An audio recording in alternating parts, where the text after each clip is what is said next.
Good morning, community. It's RJ back with another video. So let's get to it. Today's random Mike Schmidt item of the day. I've shown this off a few times, but I enjoy showing it off because it's got a little bit of sentimental value. From 1980, what is it here? I saw it a second ago. 1987, a cup, plastic cup from 7-Eleven, the Big Gulp. 7-Eleven, if you don't know, 7-Eleven is a convenience store similar to Circle K, Wawa, Sheetz, Royal Farm, In-N-Out.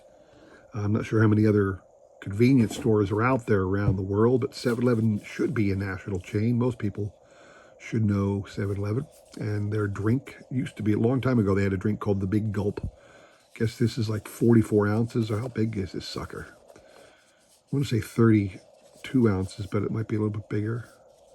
Anyway, I had Mike Schmidt on the side. A number of Phillies made it to the list. Probably, if there was a national chain, they might have done cups for this for a lot of the different MLB players, but this is the Schmidt one. The reason it has a little sentimental value, you can see it's cruddy. It's absolutely disgusting, but even inside, it's worse because this was a pen. This was a cup used at a place I used to work at to hold pens, markers, pencils, grease pencils, and whatnot in the drafting room. So this cup was there, and for years I kept eyeing up that cup. I wanted it. I didn't have it, and one day I said to myself, "I'm just going to bring in a generic cup and swap out that for this Mike Schmidt cup and take the Mike Schmidt home with me." And I sure enough did that. And I suppose nobody really cared about it because no one said a thing about it. And I must have been the only collector because nobody raised a stink about the fact that the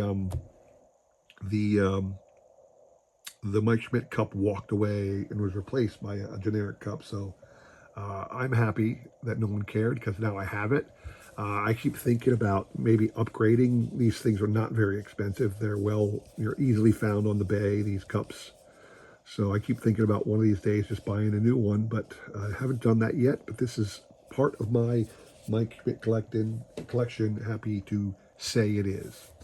Today's random baseball item of the day went to the LCS again, as I said on Saturday. Picked up a few sets.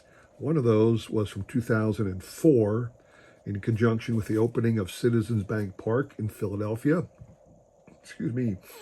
There is a card set issued by Upper Deck along with McDonald's, probably released through McDonald's, showing the team members, some of the team members. It's a 27 card set, 26 if you take out this little checklist thing, but 25 if you take out the fact that it was Boa who's the manager card. So maybe this was like the starting 25-man roster that year. But anyway, you have Jim Thome, the lone Hall of Fame representative. But since it was 2004, it's just a couple years before they won the World Series in 2008, and you do see a couple of the nucleus players as you flip through here. There's Jimmy Rollins, not a lot, but a couple players. Pat Burrell. These are the people who appeared in the 2008 World Series team that were here already. Brett Myers. We had Billy Wagner at the time, not yet a Hall of Famer, and a couple stars you forget about that were on the Phillies. Ryan Madsen had made the team that year. So interesting to look back. Some names you've never heard of. But a whole set of cards. That's why I picked it up. I am a set collector, obviously, and there's Larry Bowa as the manager. So really cool. A little addition to my collection. And this is my random baseball item of the day. So today's trivia question. Sticking with the opening day theme, today being Friday, I don't know if there was a game earlier than today. I haven't been paying attention to the schedule across the board, but certainly everybody's playing tonight on Friday, opening day. So good luck to everybody out there with your teams. But my trivia questions are all opening day themed. So here's a good one. Back in 1986, this future Hall of Famer hit a walk-off grand slam in the bottom of the 10th inning to to pull his team out of victory when they were losing by 3 at that moment in time, believe it or not. So this Hall of Famer had a walk-off grand slam on an opening day in 1986. Name him. What you're playing for is this another Stars of the MLB rookie card. This one is Brett Beatty of the Mets. His Stars of the MLB rookie card from last year. That's the prize. Send me an email with the correct answer. I will include my email in the description below, along with a repeat of that question. You will have today and tomorrow to answer. We'll pick a winner on Sunday, all right? Good luck to everybody on that. Final set from my Saturday pickup at my LCS is a really cool set of stars of the 1950s. So from 1982, a 20-card postcard size set. I'm a little bummed because these are bigger than your 3x5, so they do not fit in the 4-pocket holder, and they're too small to make it worth the while to put them in the 5x7 2-page pocket holder that you get from Ultra Pro. So I don't know where to store this. Cards are really an odd size, but they are made by TCMA. Now, TCMA has a long history of doing cards back in the 70s and 80s. And it's one of those things, TCMA and SSPC, two companies that made these kind of grainy 1960s, 70s, and 80s style photos. They're really off. They're not what we consider quality, but you see them and you think to yourself, oh yeah, it's one of those. It's one of those photos, one of those old exhibits or whatever.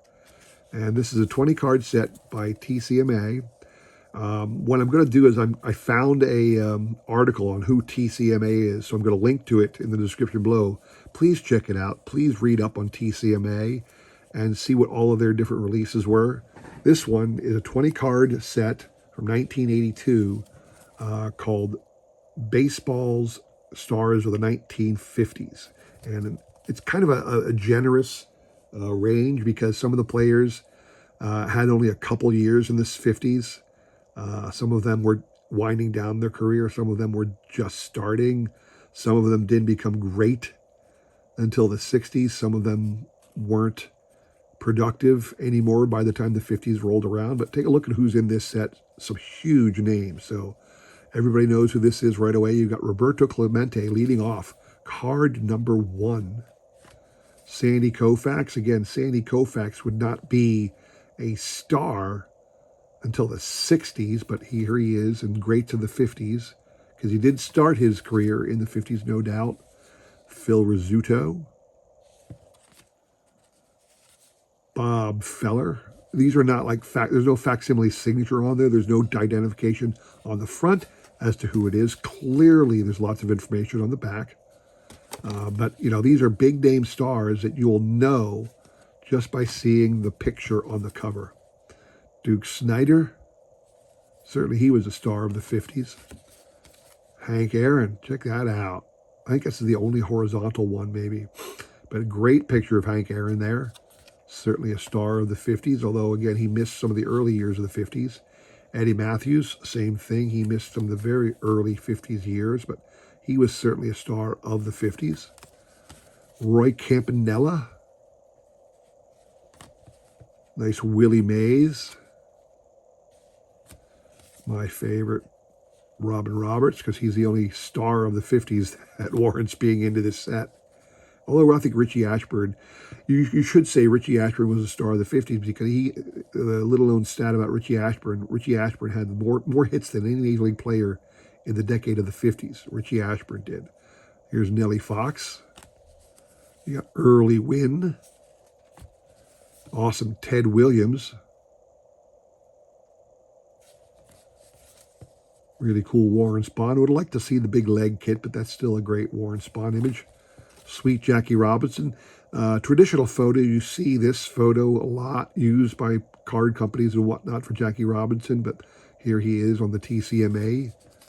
Awesome Joe DiMaggio, but again, Joe is a player who was winding down his career in the 50s. He appeared in 1950 and 51. but he was pretty much winding down when the decade of the 50s started, but there he is in this set. Young-looking Frank Robinson, Yogi Berra, awesome Mickey Mantle, and then lastly, Stan Musial. So it's a really cool little 20-card set.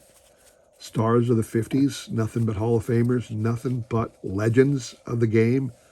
And, you know, I got this for really, let's just put it this way, it wasn't a lot of money at all. It wasn't even close to $50. So I'm not going to tell you what I paid. If you want one, you can find one, I'm sure, in a number of different places.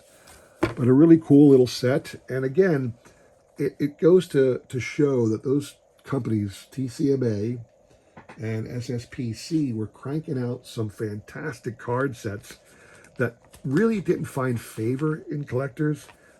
So they're very inexpensive sets. They have the greats of the game all over them. And it's worth your while if you're a set collector or if you're a collector of legendary players to go out and find some of these TCMA sets or SSPC sets.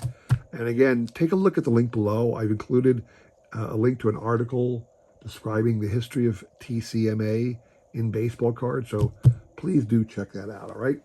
So I hope you enjoyed that video. If you did, please consider like, subscribing, commenting, and all that jazz. I really do appreciate your support as I try my best to support everybody else in this great card community, okay? We will have a trivia recap on Sunday, so hope you can stop back for that. And then we'll have more trivia and prizes to give away next week, all right? So I appreciate you all stopping by. Hope you all have a great weekend, and I'll see you on Sunday and after that. Take care.